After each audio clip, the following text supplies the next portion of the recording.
Hello बच्चों, let's read this question. The question says if a is equal to alpha 0 1 1, b is equal to 1 0 2 1 and a square is equal to b, then find the values of alpha. तो यहाँ पर मैं क्या करती हूँ, की concept लिख लेती हूँ. क्या है हमारा इस क्वेश्चन का की कॉन्सेप्ट कि अगर हमारे पास एक मैट्रिक्स है ए बी सी डी और दूसरी मैट्रिक्स है ई एफ जी एच. इन दोनों का प्रोडक्ट कैसे करते हैं, ए का ई से करेंगे, फिर बी का जी से करेंगे, फिर दूसरी रो से करेंगे कॉलम का, फर्स्ट कॉलम का दूसरी रो से, तो ए का एफ से प्लस बी का एच से. फिर हमारी सेकंड रो का फर्स्ट कॉलम से, तो सी का ई से प्लस डी का जी से. इसी तरीके से सी का एफ से होगा, फिर डी का एच से होगा.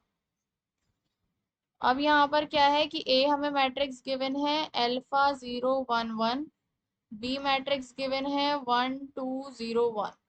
अब क्वेश्चन के अकॉर्डिंग क्या है, A square is equal to B के बराबर है. ए स्क्वायर क्या है, अल्फा 1 0 1.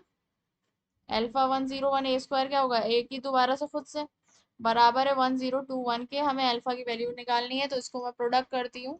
क्या आएगा मेरे पास, अल्फा स्क्वायर, फिर अल्फा की 0 से 0, 1 की 0 से 0, 1 की अल्फा से अल्फा, 1 की 1 से 1, फिर 1 की 0 से 0 और 1 की 1 से 1.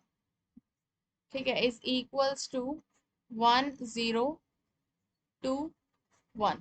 ठीक है, तो यहाँ से हम अगर कंपेयर करेंगे, ऑन कंपेयरिंग, तो alpha square is equal to 1 आ रहा है एक तो मेरे पास, और alpha plus 1 is equal to 2 आ रहा है. तो यहाँ से अल्फा की वैल्यू आ रही है प्लस माइनस 1, और यहाँ से अल्फा की वैल्यू आ रही है 1 के बराबर. ठीक है, तो हम वो वाली वैल्यू लेंगे जो दोनों जगह काम कर जाए.